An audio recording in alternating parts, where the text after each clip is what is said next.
Recyclico, making lithium-ion last forever. Recyclico's patented recycling process achieves up to 100% recovery of battery metals from lithium-ion batteries for electric vehicles, including cobalt, lithium, nickel, manganese, and aluminum. Recyclico Battery Materials Incorporated trades on the TSX Venture AMY, on the OTCQB AMYZF, and Frankfurt ID4. For more information, visit recyclicode.com or phone us at 778-574-4444. Recyclico, making lithium-ion last forever. You're listening to HowStreet.com radio, available online at TalkDigitalNetwork.com. Welcome to HowStreet.com radio, the online source for market opinions. Here is Jim Goddard. My guest is Mark Leibovit, editor and publisher of the Leibovit VR newsletters, also known as VRTrader.com. He's speaking to us from Arizona. Welcome back to the show, Mark. Glad to be here, Jim. Thanks for having me. Do we have a special offer for our listeners? We do, and I want to disclose that I'm not a financial advisor, nor do I provide financial advice. I'm a newsletter publisher, educator, and the newsletter is Leibovit VR newsletters, but the shortcut on the internet is VR Trader, Victor Robert, VRTrader.com. And we are still offering for our annual forecast report and all our other newsletters a 50% off promo. And the promo code is 2022 half off, 2022 half off. And that's what you enter, and you get 50% discount on any of the products. Are you a financial advisor? No. As I just said, I'm not a financial advisor, nor do I provide financial advice. However, we do discuss interesting things that you may want to invest in. You definitely want to open the doors to some interesting things going on. Yeah. Sure. How would you describe what's going on in the stock market right now?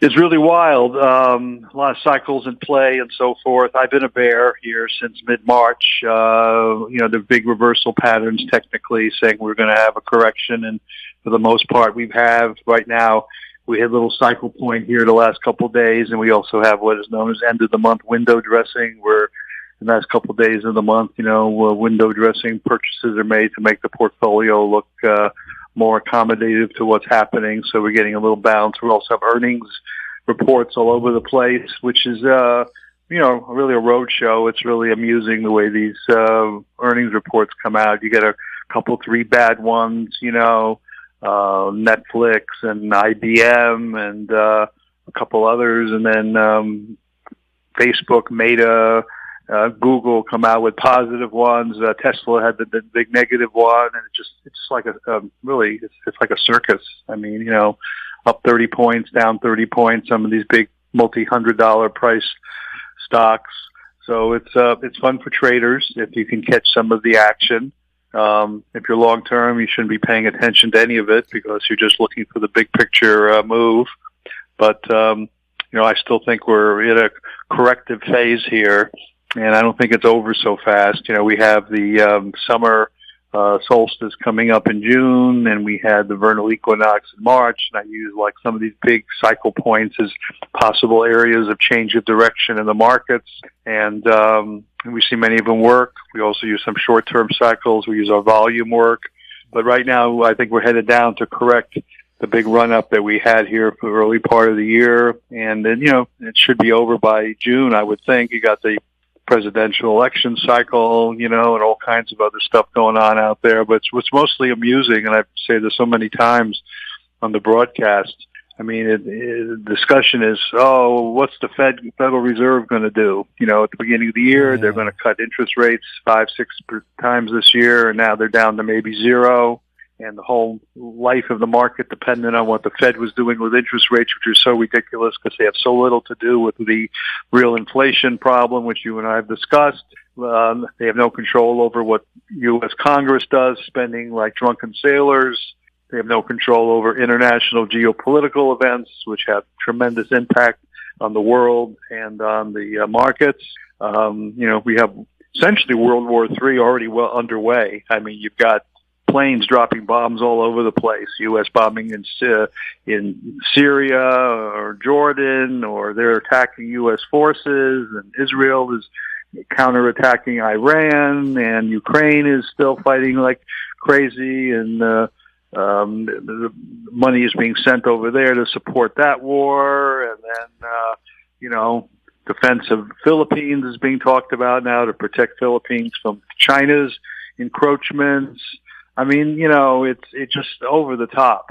I mean, we got the invasion of the U.S. underway, millions of people being let in by, I hate to say it, but a corrupt U.S. administration that doesn't follow the laws of the land, allowing people just to come in here.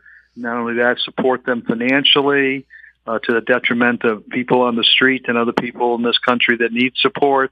I just even cover the whole list here. And you've got the attack on former President Donald Trump, which may not go very far. Apparently, there's a story that came out today that the Supreme Court here in the U.S. is open to allowing some presidential immunity, which would delay the Trump trial, which would allow him to run and probably succeed unless the manipulation of the votes occurs again as it did in 2020. If you say that officially, you're told you're crazy, but I'm more of a believer. Well, if they say the president has immunity, what's to stop Biden from knocking Trump off? He's immune. Right. If you rule that, it's open season on anybody. Right. So that's why the Supreme Court, even though it's more Republican bias than Democrat bias in terms of politics, I think they're going to common sense here. If they don't allow that, Richard Nixon had a problem in 1972, and you gotta, like you say, Biden gets in again, you might as well accuse him and try to put him in jail as well. So there has to be some immunity protection here. So I think that's what the court is realizing. So it's like, pick your story, what's going on. But, I'm watching the financial television as we're talking, and, they're talking about his earnings of some particular companies. Some are up and some are down. Well, Microsoft, it seems, was the big winner when it came to earnings. Every division just brought in billions and billions. Right. And then, of course, the question is, stock's up about 16 points in the aftermarket, but, you're looking at a $415 stock. I mean, for years and years, the stock was trading at $30. I mean, I was watching it for years. Should I buy this thing? It's just not going anywhere, but it pays a little dividend. And then, in the last decade, it finally took off, but there were times you could just own this for, literally nothing. It just wouldn't go anywhere. So finally caught on, or it's being manipulated higher. Our friend, Mr. Gates, has got a lot of influence politically and so forth, too. But in any event, the shenanigans of the earnings, the unrecognition, or ignoring some of the world events, the focus only on interest rates. So it's a game. And the question is, do you want to play the game and trade it? We do that a little bit here. And it's funny today, the Dow, I think, was down about 780 points earlier and closed only down 375. But I think that's attributed to the earnings that were anticipated after the close and the end of the month window dressing I mentioned a moment ago. So, I think once this earnings period is out of the way here and come next month, I think you'll see, the decline resume and the correction will continue a little bit further. And then we'll see if it's going to take off into the end of the year, which is what I guess all the bulls are hoping for. So during the same period, a lot of things going on, Jim. Bitcoin sort of topped out a little bit. There's some static going on with the Securities and Exchange Commission in Washington regarding clearing Ethereum for an ETF. Apparently, everybody was hoping that was clear sailing, and Gary Gensler, who's the head of the SEC, is apparently hemming and hawing and putting up some roadblocks, from what I understand, and that's disappointing some of the traders in the crypto world. I guess it ultimately would support Bitcoin itself if Ethereum doesn't get the ETF, but they were sort of counting on that. So that market got a little extended, might pull back a little bit more, but still overall I think bullish.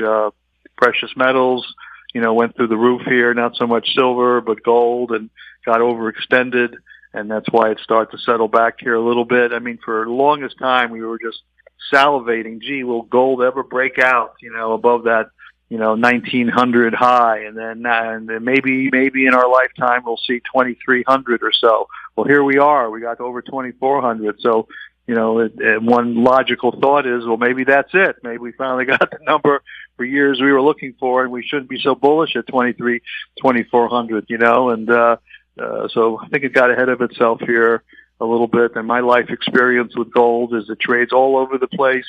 And if you're just a holder, fine. If you can ignore, 300, 600,000 point swings in it, that's fine.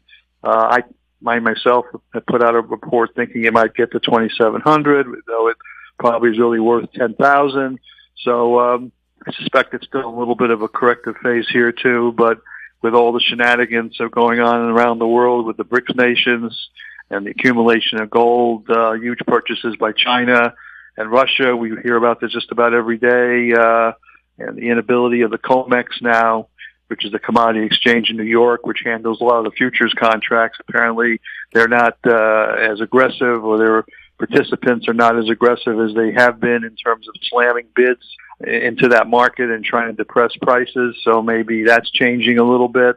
So I'm going to remain overall positive, and I'm thinking, a precious metal like silver is way behind, and that's probably not a bad bet, considering, has a lot of catching up to do compared to where gold is. Last time gold was at record highs, silver was at $50, and it's currently around around $27, $28. So there might be some catch up there as well.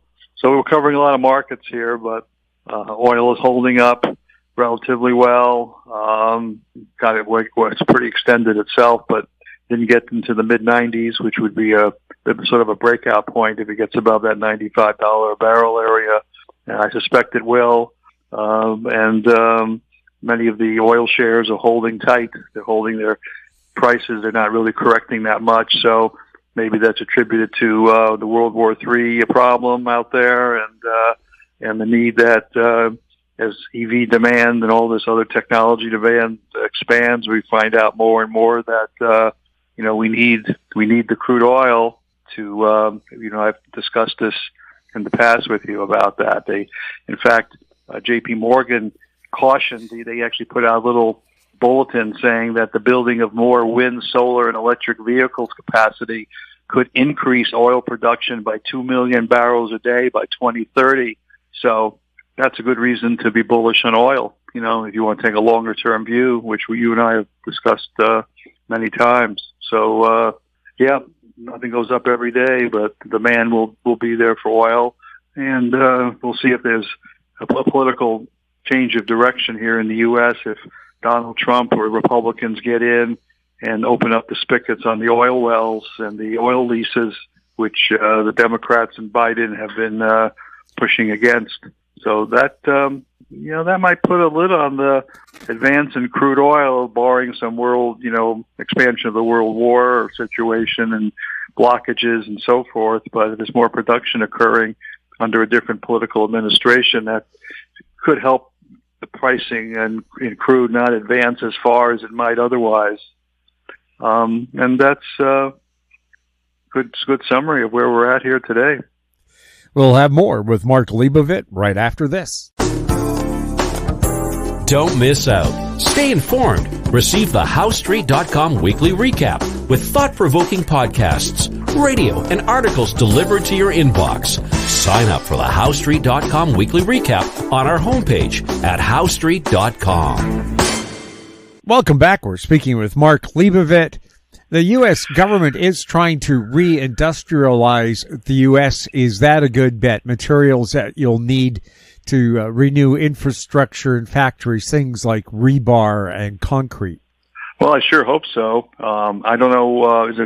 I may not be up to speed on any new legislation regarding that. Apparently, there may have been some. So you probably know a little bit more about that than I do. I'm very supportive of that if that's the case. I mean, depending on China and other places, where a lot of manufacturing has been moved away from the U.S. But if we can forget that for a second, if we can increase the production of the needed materials to produce, the well, we were just falling over ourselves in the pursuit of trying to find the cheapest object always, and then you find out, what if the other side doesn't want to make that for us anymore, or they're going to charge more because it's a monopoly? I mean, in Europe, the French president is now talking about how Europe has got to be a little more independent because they can't rely on the U.S. for defense. They can't rely on Russia for fuel, and they can't rely on China for manufactured goods. The more independent each nation state is, the more secure they are, and there's no question about that. So, like I say, I'm not up to speed on what the U.S. is doing to change that situation, but I know we've been overly dependent on, at least manufacturing, from overseas. But we do know that the U.S. and I think Canada as well is energy independent if left alone, in terms of oil and natural gas and materials and precious metals and ores. Though I think we're a little short on the rare earths and so forth. There was a story for years, as you know, that China controlled the rare earth market, and there's been some push to try to change that here in this side of the world. So those rare earths are important for all kinds of scientific explorations and research. So just about everything we use has got some of these rare earths in it. I don't know. There are some companies working on that now, but I still think we have a heavily dependent scenario with China. Well, I always laugh at these no more fossil fuel protesters, and I always point out that clothing you're wearing, is that polyester? That's oil. The soles on your shoes, rubber? That's oil. How did you get here? Well, I came in a bus. Well, it's got rubber tires, oil. And the parts for that bus, even though it was an electric trolley bus, were in regular diesel trucks to go to the factory and to come back with the finished product on a flatbed truck. Oil. Everywhere. I'm just looking at my office. Every computer piece, the plastics, oil. Even if you're not burning it for fuel, you still need the stuff if you're going to have a modern society, unless you're going to make everything out of wicker. You just wonder what's going through the head of the liberals that are so critical of oil and their desire to get rid of it. Like our entire world pollution problem is only related to oil. That's not only the case. How many coal plants is China? Yeah, how many coal plants is China opening up this year? Hundreds. Right. That can't be good. That's the other funny part of the whole thing is what.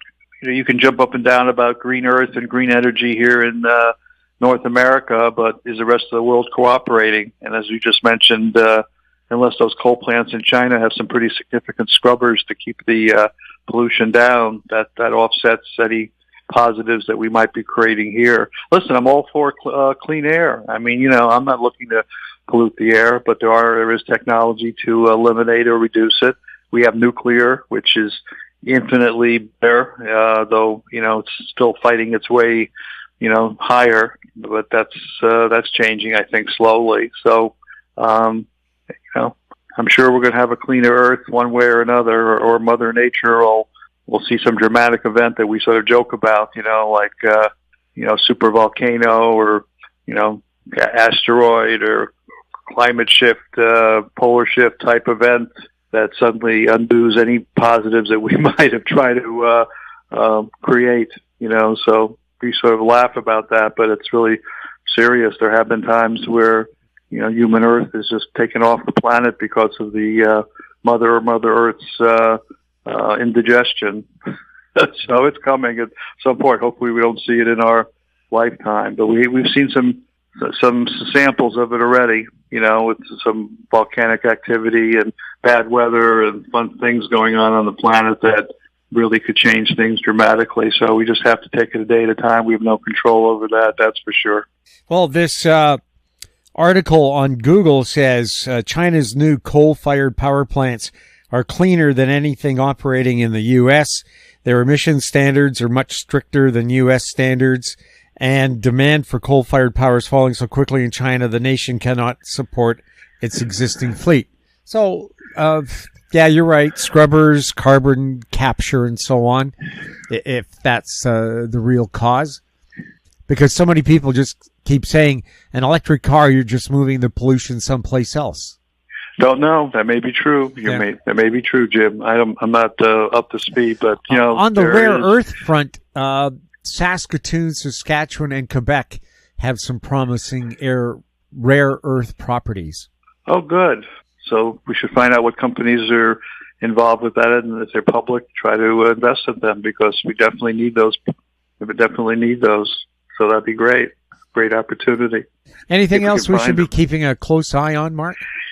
Oh, I'm swamped just with the items that we've been talking about. I mean, we even discuss all the riots at the universities and stuff going on here in the U.S. and in other places, the anti-Semitism issue, and I guarantee you, if it was blacks being attacked, the National Guard would have been called in 2 seconds. So, it's just amazing what's going on here in the U.S. and it's a result of the brainwashed students. I saw that in my own family with reports coming out of the university going back many, many years, trying to get involved in the process, trying to open up people's eyes to what was happening. We just have faculty and, I hate to say it, communists or liberals or both that are just trying to bring down society and, lecturing students and trying to change their minds, and anti-productive stuff going on. So it's really heated right now. I'm sure you're following the news. So that's not discussed very much on financial television, but it's a big part of the world, what's happening right now. So turmoil everywhere. You know what I mean? It's a wild, wild world. Physical danger, financial danger, is there geo-cosmic danger out there too? But, we live with this through our whole lives. It's funny, I've been doing this for 45 years, and I'm a bit older than that, but just think about how many catastrophes or near disasters that we've been able to overcome, from starting with the Vietnam War all the way through, and World War II before that. It seems like we always seem to pull our way out of it somehow. And as far as anti-Semitism and the Jewish people, I mean, that's thousands of years of history, and yet the Jews continue to survive. In fact, this week is Passover week. I celebrated a couple of days of that myself, going to a couple seders, and ever since leaving Egypt, in the Old Testament, and the celebration of that through the Passover holiday, this is not a new story for the Jewish people. So anyway, that's what's going on out there. I don't think any of these are going to change, because it's been going on for thousands of years. But the positive is that the Jews still pull themselves out of it and are still here. And some of the greatest thinkers and scientists on the planet have been Jewish. And you can name from an Albert Einstein all the way down. So I'm proud to be part of that group. Mark, thank you so much for chatting with us. My pleasure. My guest has been Mark Leibovit, editor and publisher of the Leibovit VR newsletters, also known as vrtrader.com. If you have any questions for Mark or for any of our guests, you can send them to info@howstreet.com. I'm Jim Goddard. Thank you for listening. Comments made on HowStreet.com radio are an expression of opinion only and should not be construed in any matter whatsoever as recommendations to buy or sell any financial instrument at any time. Available online at TalkDigitalNetwork.com. HowStreet.com radio is a production of HowStreet Media Incorporated.